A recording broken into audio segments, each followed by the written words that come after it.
Welcome to the Battle Buddy Podcast with Keith McKeever. All right, everybody. It's Keith McKeever, the host of Battle Buddy Podcast. I've got Paul Akins with me today. So, Paul, welcome to the show. And go ahead and tell us a little bit about your story, you know, where you're born, raised, your military journey, etc. Hey, Keith. Good to see you, man. Thanks for having me. Yeah, no problem. So, I'm a U.S. Army veteran. I served from active duty 1986 to 1991. Did some time in Fort Gordon, Fort Bragg, and my last duty station was 3rd Armor Division in Frankfurt. Went to Desert Storm, flew out Christmas Eve 1990, landed in Saudi Arabia on Christmas Day. What a heck of a Christmas gift. It sure was, you know. And so there was 3 feet of snow on the ground when we left, and we landed in the desert. And some guy from the Air Force met us the next morning on the tarmac at about 8 o'clock when we landed and apologized that it was so cold out that it would warm up soon. It was like 72 degrees at 8 o'clock in the morning on Christmas. By noon, it was 98, and we were eating Christmas dinner with sand in it. You know, so Of course. That's a really short story of my military. I bet there wasn't a lot of infrastructure set up at that point. So by then there was enough where, you know, we went to Cement City and lived in some tents on concrete pads until the rest of our equipment arrived at the port. We had shipped it out months earlier, so we were only there for a couple of weeks till we grabbed our equipment and actually deployed to the desert. So awesome. And that's a good old desert and tents and sand and all that stuff. You know, I never thought I would live in the desert for 6 months, but it was a definite learning experience. I don't think I've ever really readjusted to the environment. I break a sweat so much easier than I used to now from living for 6 months in such a dry, arid condition that anytime I get around any humidity now, I hate it. But I don't have that problem. My problem is with snow. I joke often that snow is just visible evidence from God that it's too cold to be outside. I haven't heard that definition. You know, I do not like the cold. I think maybe that's what I took away from the desert is I just prefer a warm, drier climate. And of course, I'm in Illinois, so we could get all 4 seasons in one day sometimes. So you never know what you're going to get into. I'm in slightly upstate New York, so similar weather. We get lots of snow, not as much as Buffalo or anything like that. So, you know, I currently live in the lower Hudson Valley, New York State with my wife. And she's got 2 daughters that are my stepdaughters that I've known since they were 3 and 7, you know, and then the time since I got out of the military in 1991, I've been in the corporate world, and am now, you know, really starting to grow our own family business. So I'm in that transition period of how do I go from being an employee and transition into being a building owner. But, you know, it wasn't an easy ride. You and I have talked a little bit. There was a lot of bumps and bruises along the way. And there's a lot of bumps and bruises in life's journey. So, you know, what obstacles did you have to face? Well, you know, I'll start with definitely what was the lowest point in my life for me. It was my 34th birthday, so August 12th, 2001. And it's late at night. I spent the day alone, and I drunk out of my mind, stoned, emotionally drained, and I'm laying on the floor sobbing. I mean, like ugly, crying, sobbing, begging God to take my life. I just didn't have anything in me anymore. I was raised Catholic, so suicide really wasn't an actual option that I could get past the point of. I was so convinced I would go to hell if I did that I just couldn't do it, but I didn't want to live anymore, man. I just asked God to take me home. I'm done. And I woke up the next morning and, you know, obviously I'm alive, but how did I get to that point? You know, I'm living a happy, well-adjusted life now. So what the hell made me want to die 18 years ago? And from the outside, you would have thought I had a really great childhood. You know, white picket fence in upstate suburban New York. I was a straight A student, pretty much excelled at most things I tried. I suck at basketball. I learned that really early, so I don't play basketball. When I found something I wasn't good at, I just didn't do it. So, you know, and I practiced the things I was good at and got better at them. So, you know, I loved school. I was a curious, excited kid. But what nobody knew in the background was from the age of about 12 to 13 years old. I don't have it exactly right in the timeline in my head, but I met our family priest at the age of 12, and somewhere between 12 and 13, the abuse started. And I was sexually abused from the time I was, just barely 13 years old up until the time I left for the Army when I was 18. And it took me a long time to even admit to myself that I wasn't at fault for that. A lot of abuse victims internalize and look at, what did I do wrong? How did I put myself in that position? Why didn't I say no? And, I came to realize that I had been groomed from the day this pedophile met me so that he could manipulate every situation we were in. And it got to the point where, he was so good at creating and maintaining that relationship that even after he moved out of our parish, the relationship continued, and I would go visit him. And along the way, I became a discipline problem. The straight A student started not getting A's, started drinking. And matter of fact, he gave me my first drink at the age of 13 or so.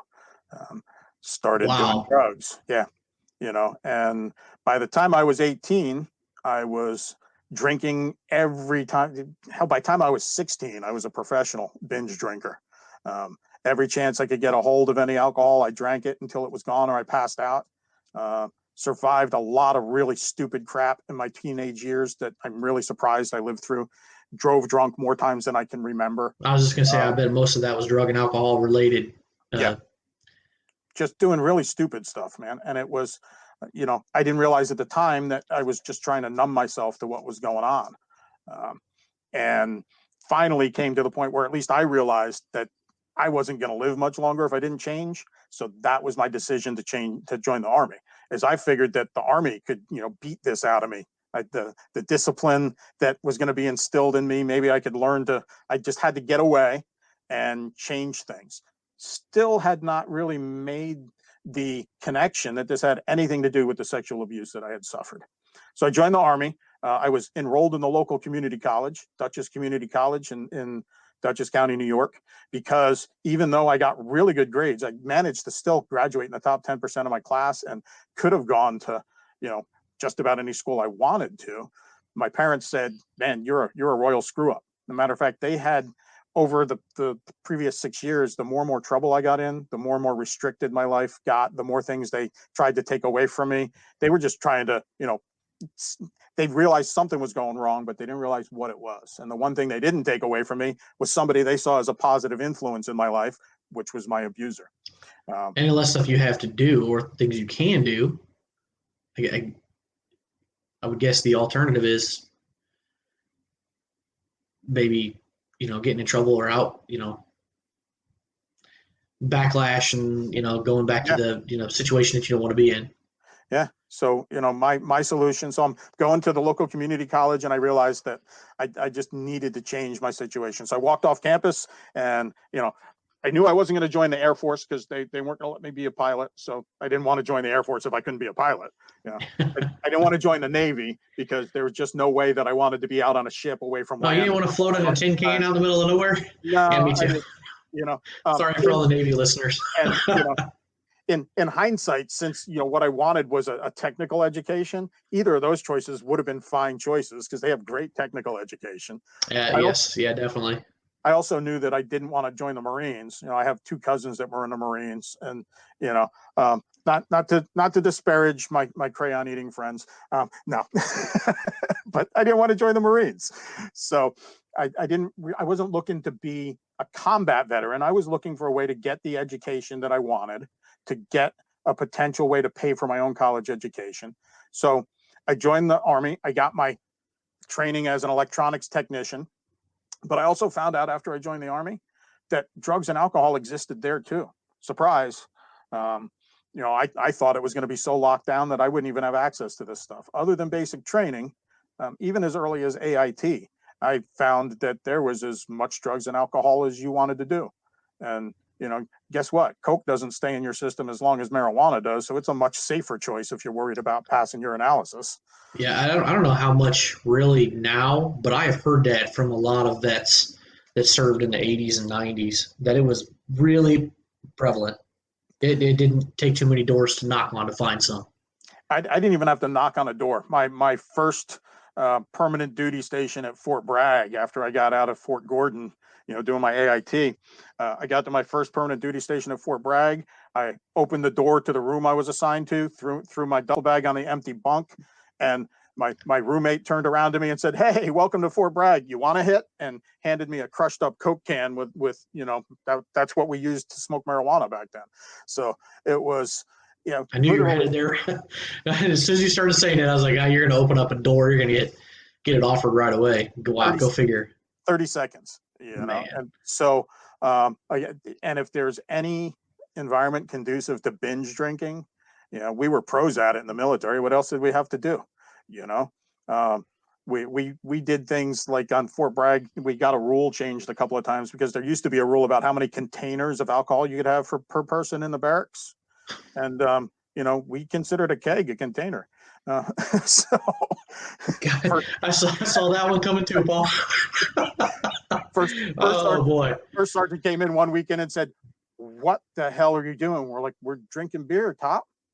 He said, "But you're only allowed, so much beer per person." I said, "This is only one container." So it was lots of stories I could tell about the really stupid stuff we did, but fast forward to I got out of the military in 91 after Desert Storm, had married a fellow soldier during that time. She was in our unit. She actually deployed to Desert Storm with us. But I wasn't marriage material, and neither was she, to be honest, because we were both too young and stupid and got married for the wrong reasons. So that just ended badly. And that's a trend that has not ended. Yeah. That happened a lot when I was in, we called it in the Air Force, tech school marriages. As soon as you get to tech school, get a little taste of freedom after basic training, find the first good looking thing you can see walking by. Boom. Next thing you know, like 3 weekends later, they're getting married in the base chapel. It's going to end bad because you're 18, 19, 20 years old. Like it's a recipe it's like a train wreck that you can see coming a mile down the road. Well, I was really good at bad decisions at that point in my life. So, they say I'm gonna get it wrong, but I've heard it said over and over again. Wisdom comes from experience. Experience comes from bad decisions. So therefore, I should be really, really wise. Yeah, made a lot of bad decisions in my life, but I rebounded right into a second marriage that I had no sense, no reason to do that. I should have fixed my own stuff first, and things got progressively worse.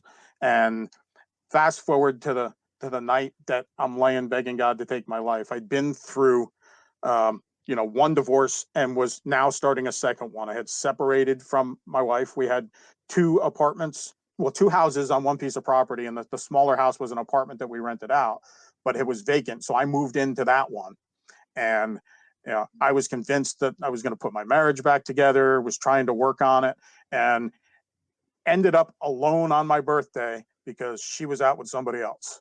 And it just, like I said, I was drunk out of my mind, stoned out of my mind. I don't even remember on how many different substances. And I was just done.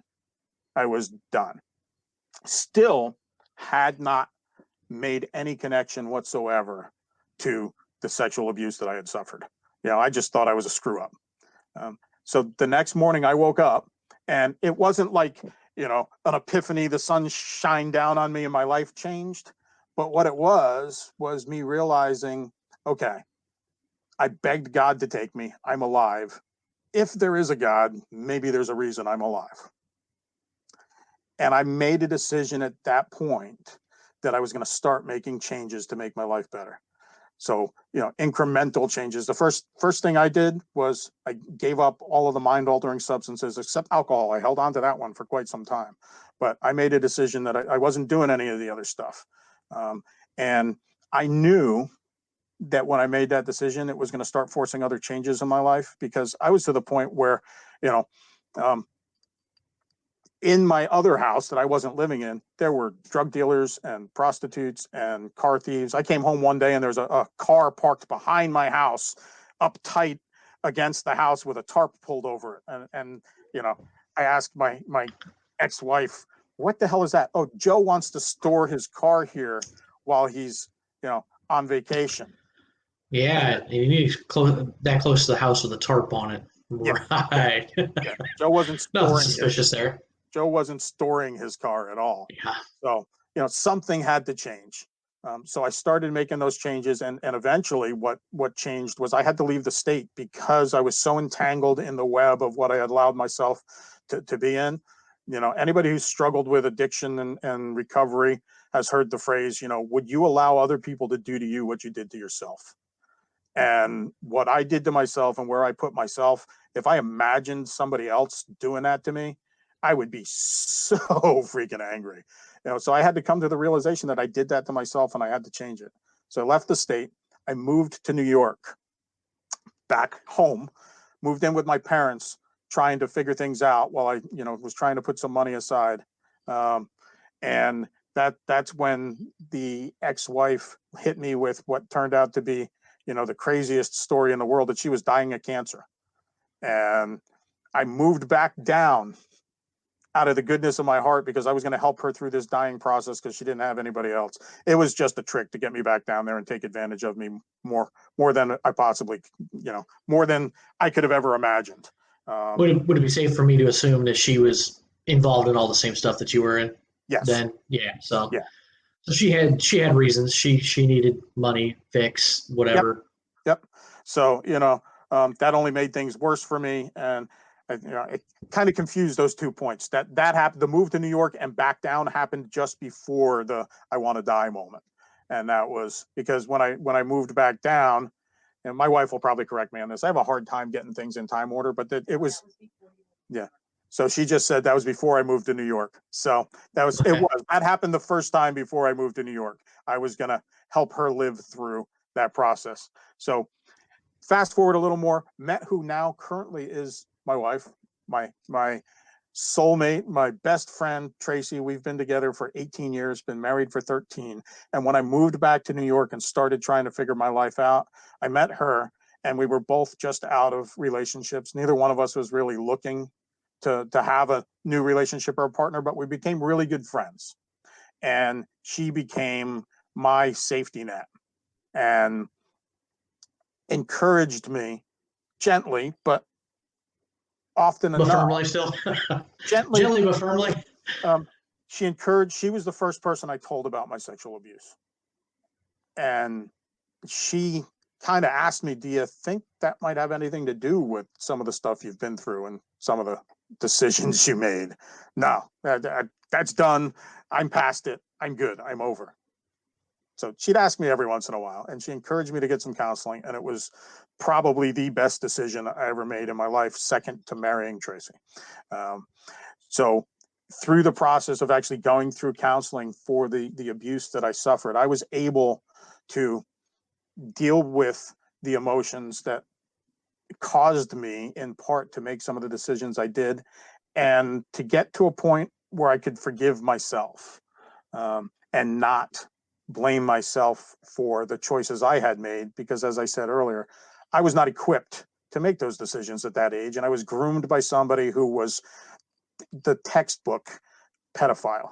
I just was reviewing a class that my younger stepdaughter, she's studying criminology and criminal justice. And, if you're on the wrong side of the law, watch out for her. Holy crap. But I take it she knows your story as well, or? She does. Yeah, so I'm sure you guys have had some interesting conversations, kind of tying that in. We were reviewing one of her class. She was getting ready to write a paper and asked for some input from me. And one of the classes was on, pedophiles and sexual predators. And when I read the textbook description of somebody grooming somebody at a young age, literally textbook, word for word, everything that he did to me was in that textbook.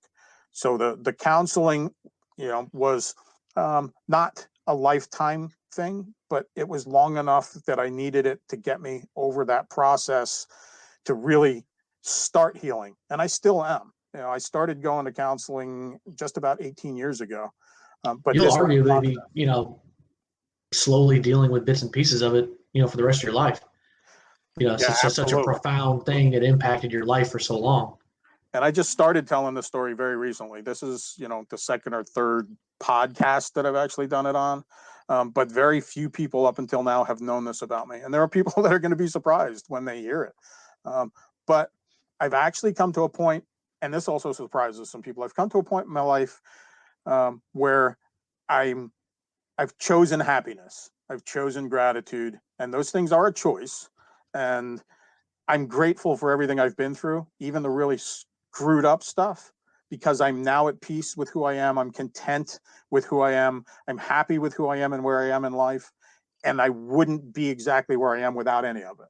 So even though it was horrible, even though it caused me to, want to die, even though I made some really, really bad decisions in my life, I've come to a place where I can look at it all as a whole and say, you know what?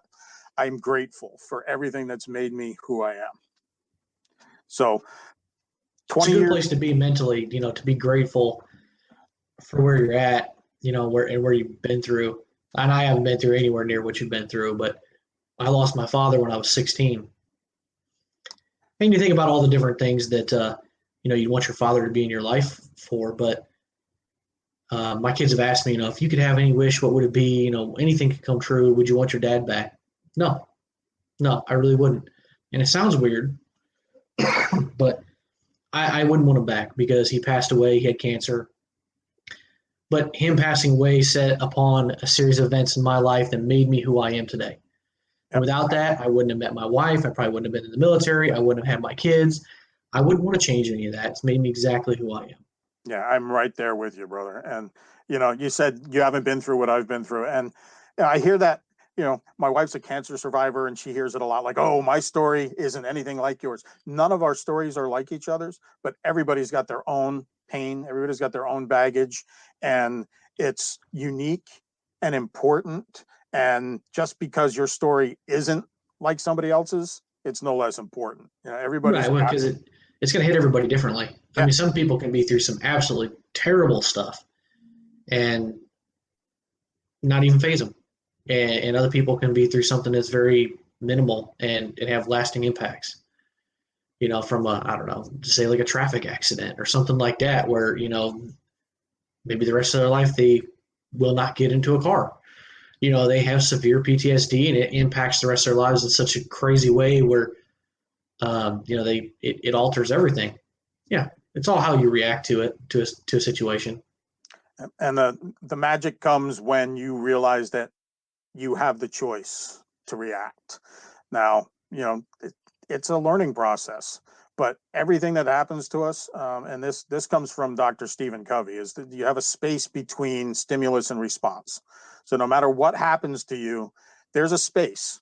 Now, for some of us, especially when we're first learning to deal with a lot of crap, that space is really small. It's a microsecond between when something happens and when you react to it. And, one of my goals has been to make that space bigger.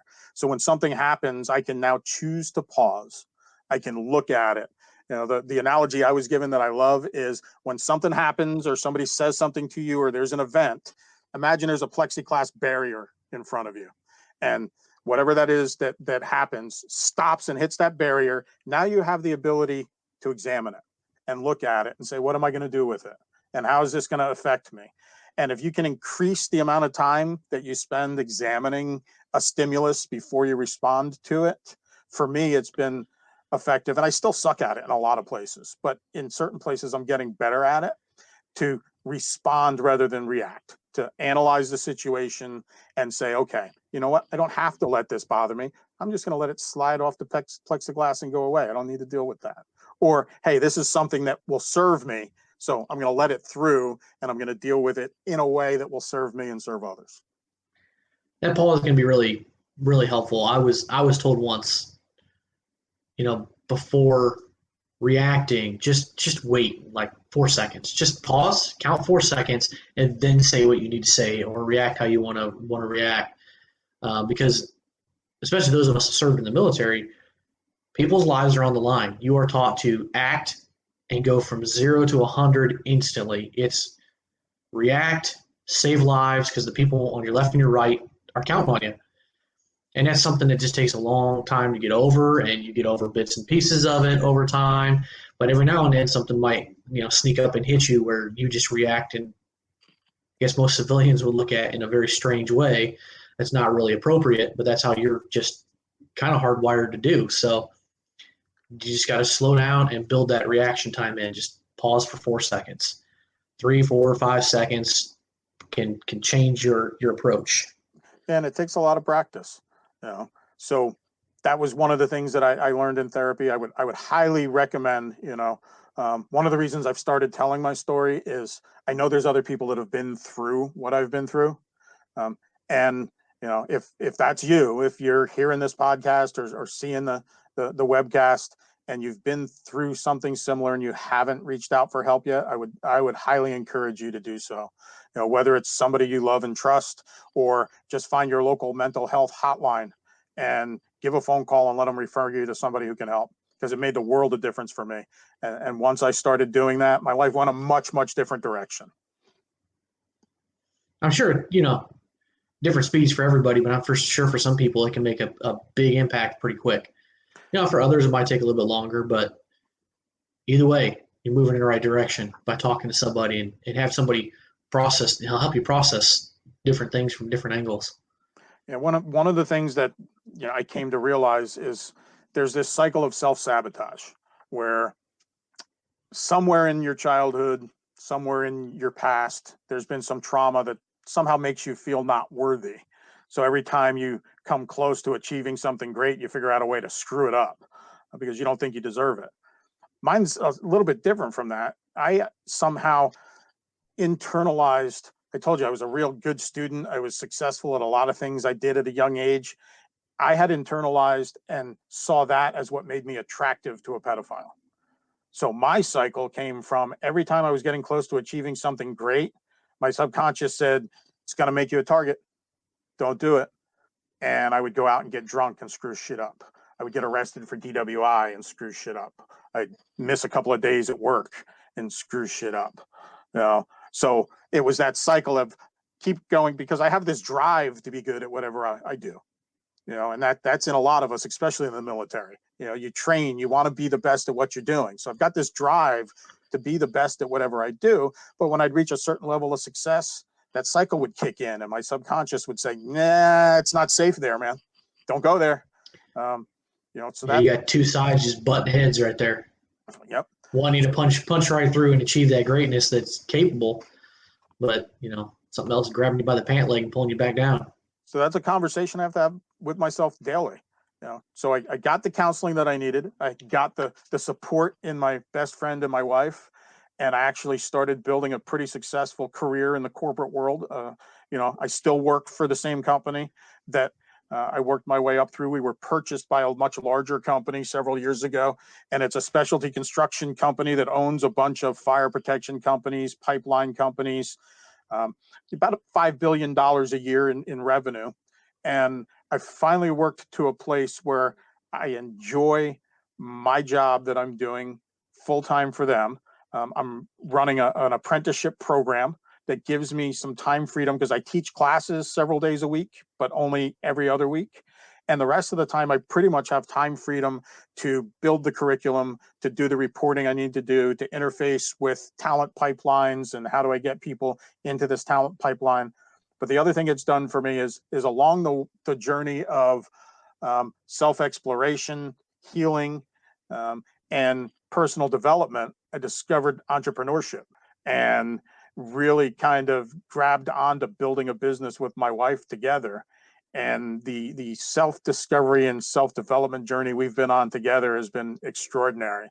And now we're to the point with our family business where we're really seriously looking at the transition of me away from being an employee and into running the business full time.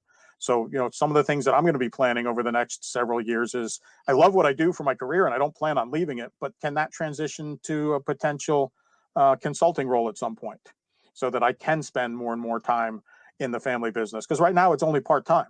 I have a commitment to employer that I have to uphold, and they get 40, 50 hours of my week every week. And I work the family business with my wife when I can fit it into my schedule. She's the primary, customer service rep, accountant, administrator, general manager, whatever you want to call it. The beauty of entrepreneurship, you don't wear just one hat.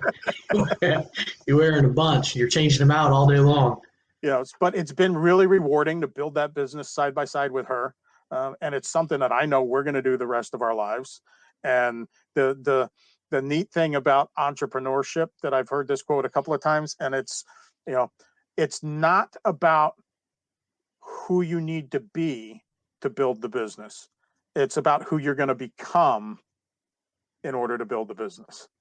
And it's like, the self-development journey has been hand in hand with it, because I've looked out for, training in other places, and, people that first I would never pay attention to, like Tony Robbins. I used to think that he was nothing more than a snake oil salesman, but I've listened to some of his seminars. I've been in a room with him where some of what he said really connected with me and was quite powerful. And it's kind of clicked another level for me in some places. He's a good one to listen to. I've always enjoyed listening to Tony Robbins.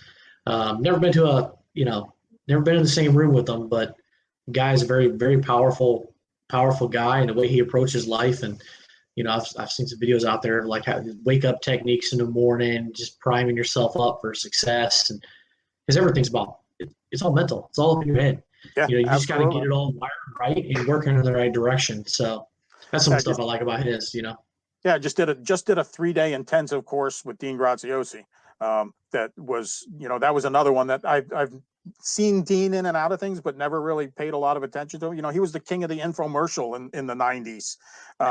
And he's really kind of kicked it into another gear now with teaching some real skills for building a business and personal development and personal accountability. That it was 3 days that I've got a couple of really good takeaways that are going to help me take what I want to do to the next level. So that's a big part of what I've enjoyed about the journey of going from soldier to employee to entrepreneur. I've just become a much more well-rounded person in the process, I believe, and I'm really enjoying the journey. Yeah, I'm sure if you examine your corporate role, I'm sure you've had plenty of them over the years, but in a corporate job, you've got certain skills that you have to acquire for that job, but they're very specifically pointed towards that job. As an entrepreneur, you have to know everything from finance, taxes, maybe e-commerce if you got that kind of business or something, that website building, SEO. Like, you either got to learn it all, or you got to find the resources that you can pay to do that stuff for you. So you really have to wear many hats, and it's not for everybody. But it's a heck of a ride. The other thing to really come to terms with, if you're taking that journey or want to take that journey or contemplating taking that journey, is nobody's going to tell you what to do. If you're going to be your own boss in the truest sense of the word, and if you don't treat it's almost like you have to have a split personality and be your own boss and make your schedule and tell you what to do, and then you're your own employee following the schedule you just set for yourself.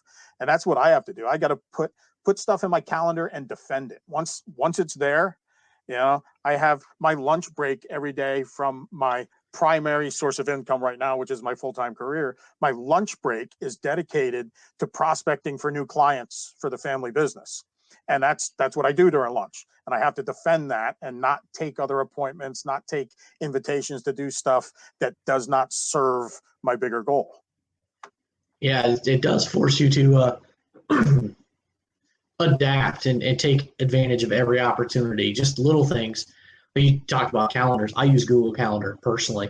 I've got my business. I've got personal calendar. My wife's got her work stuff, and we use Google Calendar because it throws all of it into one, and it time blocks things. Like for the podcast, I use Calendly to schedule. Well, that'll automatically block it out if I already have another appointment there. So it's already doing a lot of that work to make sure there's no overbooking, nothing's booked too close, that I've got time built into things. And you just got to take them little steps to not, mess things up, just little steps for time. A lot of time I'm on the road, I listen to podcasts. I don't listen to radio in the car. I listen to podcasts or I listen to an audiobook. Take advantage of that 30-minute commute to learn something, to do something. You got to take advantage of network opportunities on Facebook, social media, whatever. Meet people, get to know people. That's another huge step for entrepreneurship. So it's definitely a mindset. But your business, your family business that you're doing is consulting, right? On a financial. So the business is called Ohana Services, and backstory on the name. I didn't originally agree on the name, but I'm not the boss. My wife is. And when we decided to create the LLC and make the family business, we were kicking around names, and she said, "What do you think of Ohana?" And I went, and for us, it comes from the Disney movie with Lilo and Stitch, and Ohana means family, and Ohana means nobody left behind. We're huge Disney fans, but family is also a huge primary focus of us. And everything we do is really around making lives better for other families.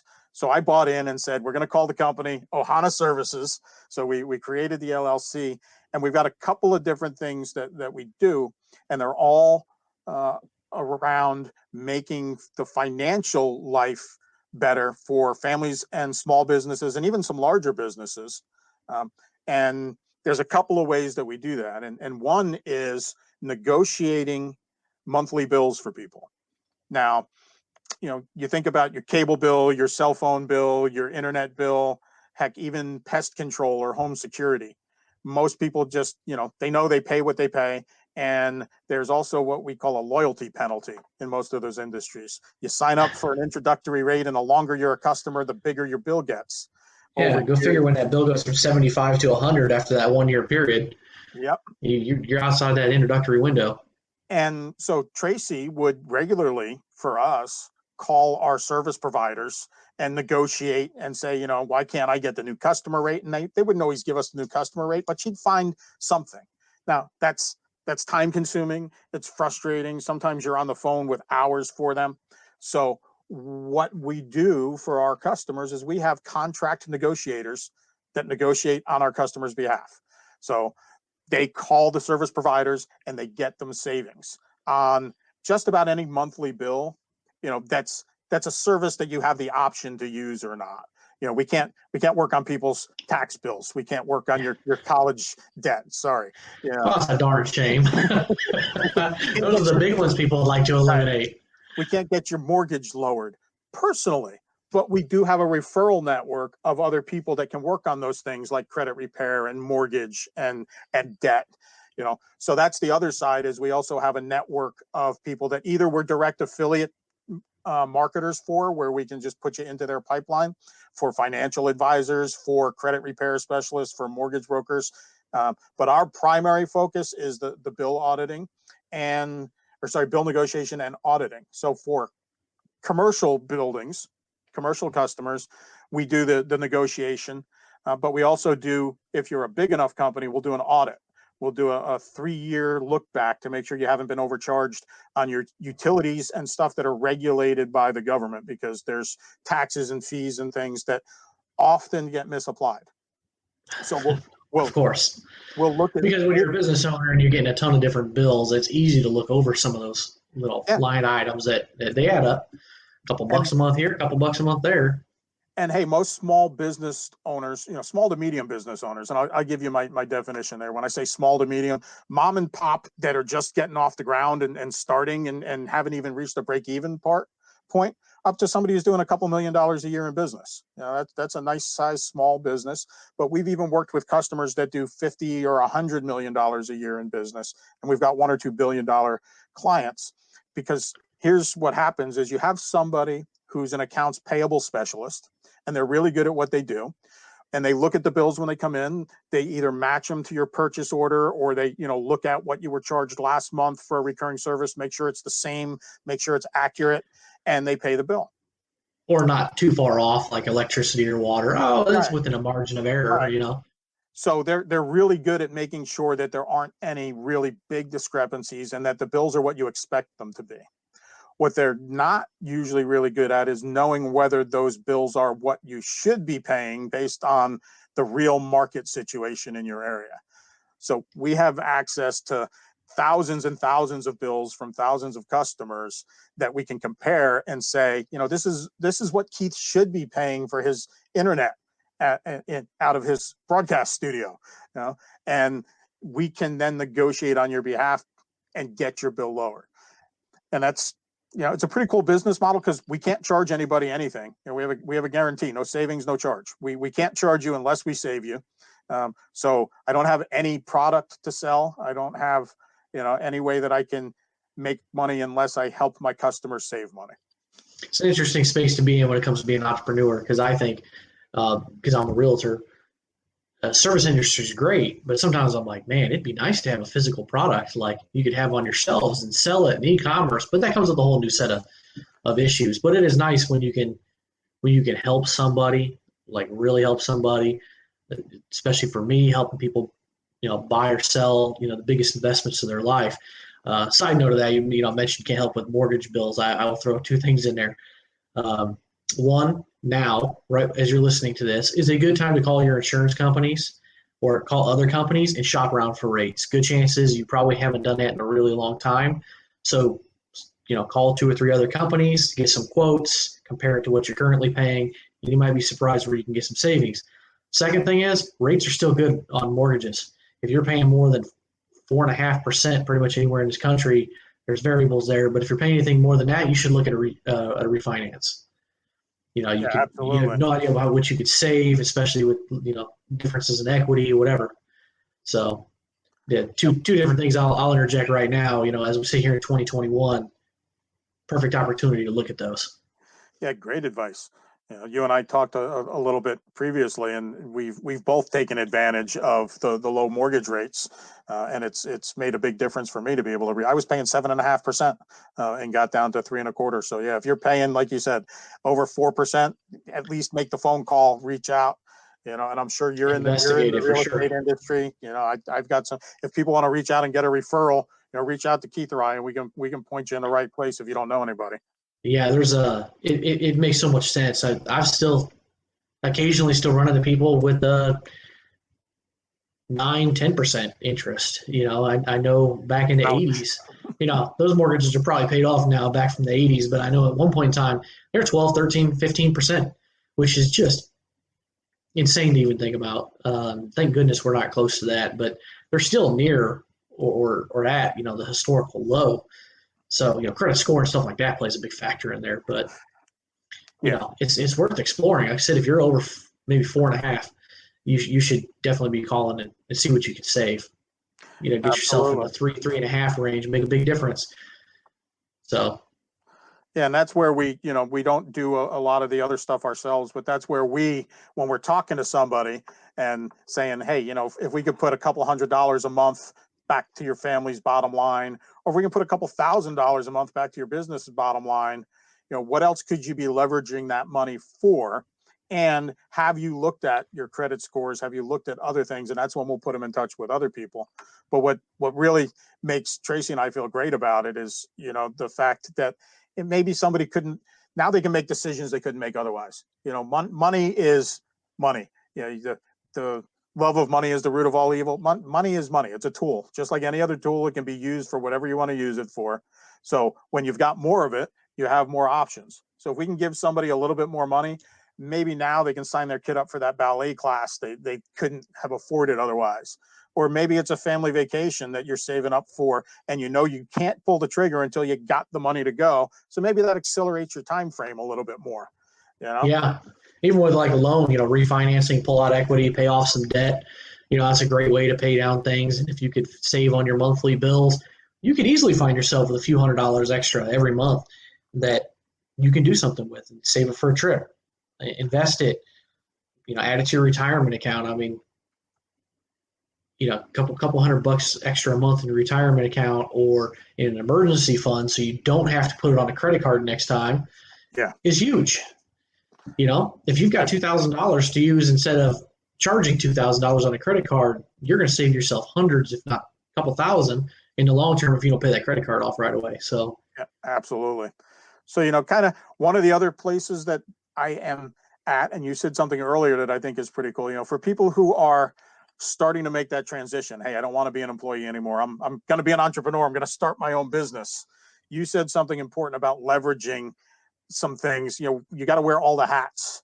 And this is something that in the corporate world, I'm involved in a lot of leadership training in the company that I work with. But one of the things that we've really started to look closely at is there's kind of a new paradigm on what do you spend your time getting better at? So when you've got to wear all the hats and you're really not that good at something, is it worth your time to really put in effort to try and get better at it when you're only going to move the needle 2%? I'm never going to dunk a basketball. I'm just not going to do it. I'm not going to spend 20 hours a week training to play basketball. I'm not the detail guy in our business. So, my wife does that. But if there's something that you are great at, let's say you're an awesome salesman, that's your key. That's where you should spend all your time, is on selling. And as soon as you can leverage the profits that you're getting into your business to subcontract or hire employees or go on Fiverr or get somebody to do those things for you that they're good at that you're not, it's going to increase your ability to spend time doing the things that you're good at and are going to generate bigger profits for you sooner. Yeah, because some people aren't organized. Some people are just never going to grasp accounting, inventory management, audio and video editing, whatever the case may be. You may have the natural knack to be able to pick it up. Maybe it's worth your time to do that, but it's probably not. So you got to figure out what your strengths and weaknesses are and be able to do what your strengths are and find somebody that can, handle your weaknesses, because that's their strength. So it takes a lot of looking inward on yourself and self-assessment, figure out where you're at, what your strengths and weaknesses are, and then surround yourself with the people that can complement that. And it's, opportunity cost is something that not everybody takes into account often enough. And as I said, I had just done a course with Dean Graziosi. The example he gave that I thought was awesome was when he was first starting out, he was cutting lawns to make some money. And this was when he was like 20 years old in upstate New York. He had an automobile repair shop and was starting to get into selling stuff. And, he was making $50 on the weekend cutting some lawns. And he realized that time that he was using cutting the lawns, if it was 2 hours that he was cutting a lawn and he made $50, $50 is nothing to sneeze at. Even now, I'll take it. I'm not going to leave it laying on the sidewalk. But he could spend that 2 hours of time selling a couple of cars and making a couple $1,000s. So he hired a buddy of his to cut the lawns for $50. So it was a break-even proposition for him. He still got the job done. He didn't make any money on that, but he then used those 2 hours to make a couple $1,000s doing something else. So that's the opportunity cost that you really got to look at and spend your time doing the high leverage activities. Yeah, I've always felt that way about my business being a realtor. I've got two thumbs, right? I will never be a contractor. I will never be a builder. I do understand some things. I can do a decent amount of work on my house, but sometimes it's just easier and more effective for me to spend my time working on my business than it is for me to be rewiring something or, swapping out some plumbing or building a wall, who knows, whatever. It's not my expertise. I'm not that great at it. I might as well hire an expert who's going to do it right and focus my time and attention on something that I have control over that's beneficial for my business. So you just got to find what works for you. Yeah, absolutely. So that's you have to send me the links and everything for your business in case anybody wants to reach out to you about Ohana Services. And I know there's a lot of people that could probably use that service. I know we're probably all paying too much for all those services these days. Only if you get my Netflix and my Hulu down to zero, that would be great. We may actually be able to do that. Those are some of I'm not kidding. Those are some of the bills that we've negotiated. And it's shocking. It's actually estimated $60 billion a year that Americans are being overcharged. And most of it we don't know about. There's hidden charges. If you look really closely at your cell phone or your cable bill, you'll see some access fees and service fees. And some of those are completely made up. Now, I'm not saying that they all are or that this happens to everybody. Some of them are completely made up. and we've gotten Doesn't some surprise of me. it's crazy. And especially for businesses, they pay what they think they have to. We saved one of our customers hundreds of thousands of dollars on their internet phone bill because they were just paying what they thought. Now, this was a multi-location company that had a bunch of different offices and hundreds of different phone extensions, but it was an IP phone service that they were just paying what they thought they had to. And they were being overcharged by over $10,000 a month based on what the same company was charging other clients. So, and it was just because they could. The business model sometimes seems to be how much can we charge and get away with it, where it really should be how much do we need to charge to make a reasonable profit to keep ourselves in. Everybody's, profit's not a bad word. You're supposed to make a profit when you're in business. So charge enough to make a profit, but it should be a reasonable profit to where, if you look at all of your customers across the board, they're all being charged within, a few percentage points of the same rates for the same services. And sometimes it's more of a predatory practice where the rate is whatever they can get away with till somebody calls and complains. Yeah, that's why when you call and complain, boy, can they roll out the red carpet for you.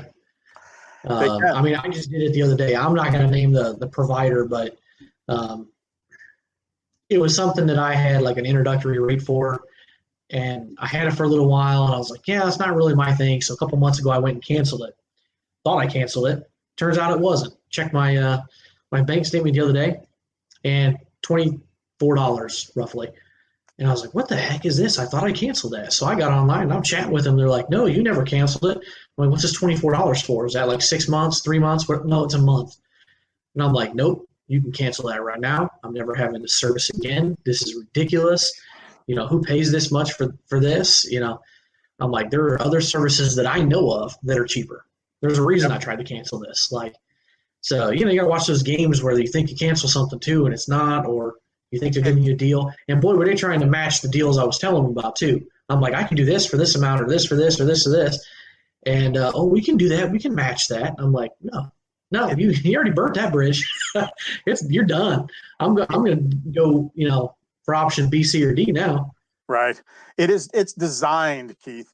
It's designed on purpose to make it hard for you to unsubscribe, to make it hard for you to cancel, to make it hard for you to talk to a human being, to even have that conversation. And could people do what we do on their own? Absolutely. A business could hire somebody full-time whose job it is to do what we would do for them. It's probably not cost effective because a lot of that time is spent on hold. It's spent navigating through the phone mail tree, and our reps know these companies. Some of them used to work for some of these companies, so they know the fastest way to get to the person who can actually make the decision. So it saves time, saves effort. And just like we were talking about, that allows you as a business owner to leverage your time and spend it on higher income producing activities rather than spending hours on the phone trying to bang your head against getting your bill lowered when you're probably being overcharged. Oh, yeah, you hit the nail on the head right there. That's, literally hours on the phone. If I could take back the 45 minutes here, an hour there on the phone with certain things, it's ridiculous. And in my case, sometimes I have to do something. Sometimes I have to set up utilities on a foreclosure or something like that. I don't even like setting that stuff up. Then I got to go cancel. Then I got to explain the situation. No, I'm not the owner. I'm not the owner, but I need it in my name. It's, bank foreclosure, whatever. Yeah, it confuses them all. Then you got to talk to 3 different people because they're confused as well. So sometimes it's unavoidable, but it is what it is. We all, personally need to evaluate that stuff and figure out what it is because the prices go up. I think Netflix just went up. I've got Netflix, Hulu, Disney Plus. We cut the cable and went to those services. Now they're quickly just as expensive if I would have just kept the cable. So yeah, it's crazy. It's out of control for all these streaming services. Of course, now we're all pretty much at home. So what else do we have to do? We can't go anywhere, can't do anything. So we're going to watch TV and they're like, gotcha, suckers. We're just going to raise these rates because we know you're at home watching Netflix. We see how much you're watching. Yeah. Well, that goes back to, managing your calendar is put your Netflix time on your calendar too, because otherwise you'll end up doing stuff like binge watching 5 seasons of Peaky Blinders right in a row. Not to say that I've done anything like that. Yeah, I know. Yeah, I know. Mine lately has been on Hulu, catching up with Homeland. I never watched it, and it was on there. I think we're like five seasons in now. And it's like every night we watch 2 or 3, and it's like, well, I can't wait till this is over. I mean, this is a good show, but I've wasted a lot of time here. But I am emotionally connected now. I got to know what happens in the end. They hook you. Yeah. So, the movie industry. Crazy. Yeah, they're good.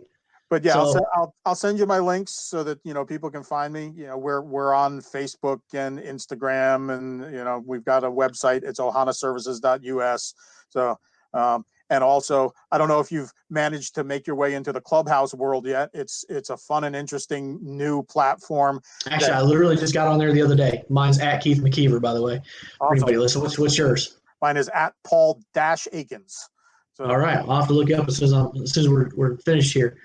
So yeah, that's a new one. I've only barely kind of broke the surface on Clubhouse, but it's pretty cool. A lot of interesting topics. So yeah, you can learn a lot, and it's a great place. I've bounced around, and I'm actually going to be with a couple other people that I know from some of the veterans groups. We're going to be hosting a room later today, so look for us. And we're just going to be we're just going to be doing Q&A on business, things like marketing and advertising, mindset. I'm going to be talking about cost reduction and things like that. So it's a great place for people to just get together, share knowledge, give value, and learn. Yeah, you know what? I will tune in because I've got a TV in my office, and on the weekends I like to flip on football games. Got wild card football this weekend. I will work on some stuff in my office here and listen and kind of halfway pay attention to the football games. I'm a Denver Broncos fan, and our Broncos are obviously not in the playoffs, unfortunately, for like the 5th year in a row. So but it's a little painful, but a real life confession. I gave up. Football's one of the things sports is one of the things I gave up along the way. And I can't even tell you, I was a Giants fan when I was a fan, but I haven't watched a football game in so long. I haven't watched a sports game in so long. It was just one of those things I decided to give up so I could leverage my activities. And now that I'm not commuting to and from work every day, I don't even hear the scores on the radio in the morning. So I have no idea what's going on unless I purposely seek it out. That's a good point. I've been a big football fan for a long time, but it kind of sucks being in Illinois where, when you're a Broncos fan. I became a Broncos fan as a kid watching Elway win back-to-back Super Bowls. And been a Broncos fan ever since, and it sucks that I can't watch them on TV very often. But I do on the weekends. If I'm home and I'm not busy, I will turn on a game and just kind of halfway watch it and pay attention and work at my desk. And that's about the extent of my football watch, unless the Broncos are on. If they happen to be on TV, you can bet you I am glued on my couch. I am ready to go. I am into it. I will probably lose my voice halfway through. But, such is the life of being a fan of a team, right? The ups and the downs. So before we wrap this up, I do have 3 other questions for you, Paul, that I ask everybody. The first one is, what advice would you have for somebody who's looking to transition out of the military today? My biggest advice would be, there's a lot of opportunities available. And at least in the corporate experience I've had, military experience is highly valued because of some of the things that come along with it, which are usually leadership, discipline, maturity, work ethic. So don't decide too quickly what path you're going to follow, and make sure it's something that you're passionate about. I'm 53 years old now, and I'm finally at a point where what I do for my career is something that I love, so it doesn't feel like work.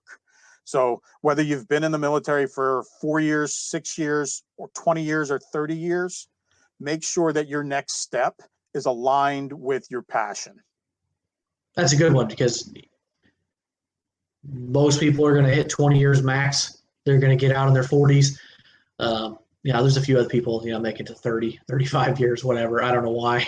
I guess we got to have a few people in those spots. But, I've often said, you get out at 40 or 45 years old. The typical retirement age is supposed to be 65. It's going to vary for everybody, especially if you're an entrepreneur. That may change a little bit. But if you get out, you've got 20, 25, 30 years of work. That's a whole nother lifetime. Yeah. So you're right. You've got to find something you're passionate about, or you're going to continue to get burned out and change jobs here and there.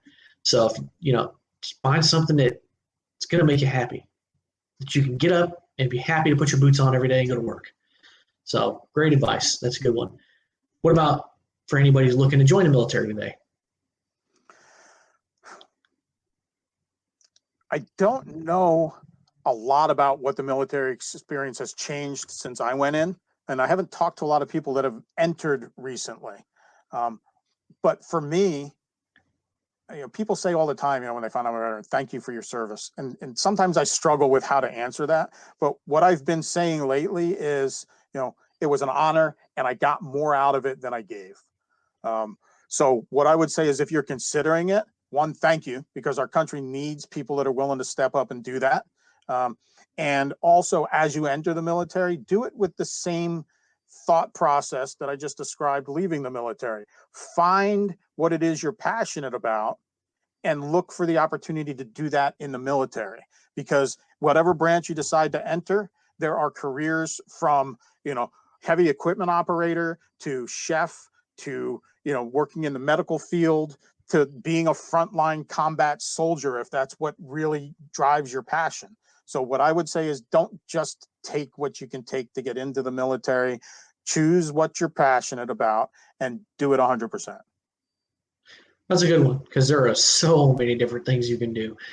And then I would add to that, don't look past that to later on in your career, because at 18, 19, 20 years old, you join the branch you want that's going to give you the job you want, that you're passionate about. But don't look beyond that, because you can't forecast 4 years down the road or 6 years or 20 years. You have no idea. I was security forces. I found out pretty quickly after a couple of years I didn't want to be a civilian cop. That's not what I wanted to do. I came home, ended up in a family business and getting into real estate. So you just never know. I would have told you probably at 21 years old that I was going to get out and become a cop, but that changed after a couple of years. So don't try and forecast down the road what you're going to do. Find what's going to make you happy. If you do 4 years and you get out, great. You do 20 and you get out, great. Then you can go on to continue that or go down a different path. So it's a good one. And last one here, are there any veteran social groups, nonprofits, organizations out there that have been helpful for you or somebody that you'd like to give a little shout out or tell us a little bit about? So a couple of things, and relating to my, sexual abuse and recovery journey is, I don't have anybody in specific, but look up your local mental health resources. Make sure you've got that phone number available. There's a national suicide awareness prevention hotline. Make sure you've got that number available, and reach out to your strong brothers and sisters. The ones who never think you would never think have a problem. We've all got problems going on. So even the folks that don't look like they're having a problem, just reach out every once in a while and say, hey, how you doing, man? Knowing you're not alone can be the biggest thing for somebody who's going through trauma. And that's part of why I tell my story, is so that people, when I first had that aha moment of I'm not alone, there's other people that have been through this.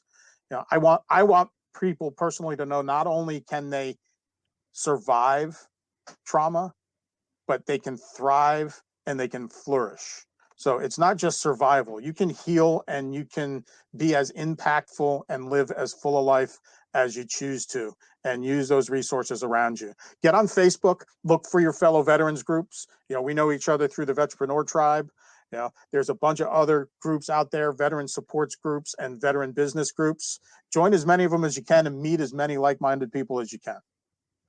Absolutely. There's a bunch of people out there that are going to be in the same boat, especially, Veteranpreneur Tribe. There's like 15,000 people in there. And it's amazing some of the conversations that people are having in there. It may not be helpful for your business or mine, but it could be informative. You could find somebody in there that is doing something similar. You can network or just communicate with. So, yep. So I'll give a shout out. I'll give a shout out to, Stephen Kuhn and Lane Balone. And, if you haven't picked up their book, Humble Alpha, do it. Absolutely amazing. It's a good one so far. I'm just a couple of pages in, honestly. I haven't picked it up in a little while, but I've started reading it, and it's a good one. And Steven's on Clubhouse as well, and I've been in a couple of rooms he's been in. Absolutely nobody better when it comes to, talking about business and the logistics of actually being a business owner and what it takes to be successful. So follow him if you haven't followed him. Follow Keith. He's doing great work. Appreciate you having the podcast, giving a platform for people to get the word out. Wishing you the best of luck. Absolutely. That's the goal, is to help fellow vets, those that are still serving, those that are out, military spouses even, we all go through lots of different things in life. And like I told you before this episode, my goal is to keep the needle out of somebody's arm, the gun out of somebody's mouth, or set somebody on a path for financial freedom, or, move past the trauma in their life. So that's the whole goal of the podcast. So great to hear your story, because I know it's going to resonate with a lot of people. So there's a lot of people that are going to be through some sort of trauma. A lot of people have been through addiction, and they're probably out there wondering, what's that next step? How do I get past this? They're going to be in different spots, but hopefully they can see that they're not alone. There's somebody else out there that's been through this. There's a lot of people. I know a few people that have been through different things. They're not alone. And that's why I named this, honestly, the Battle Buddy Podcast, because I want people to know there's other people out there that have been in your shoes. Find them. They're out there. Listen to them. Listen to their stories. If you can do it, so can they. Absolutely. And I'll close with that. Anybody who would like to reach out to me personally, if you're having trouble with anything and anything I said resonates with you, reach out. Find me on social media. I'll send my contact information to Keith. He can put it in the comments. Don't be alone. Don't not get help. Step forward, reach out, and if there's anything I can do to assist, I'd be happy to. Awesome. There you go. We'll get all that linked up in the links. So once again, Paul, I appreciate you being on the show. Love to have you again. If you ever want to expand on anything or talk about anything else, love to have you back. Awesome. Thanks a lot, Yep. Keith. All right. Yep.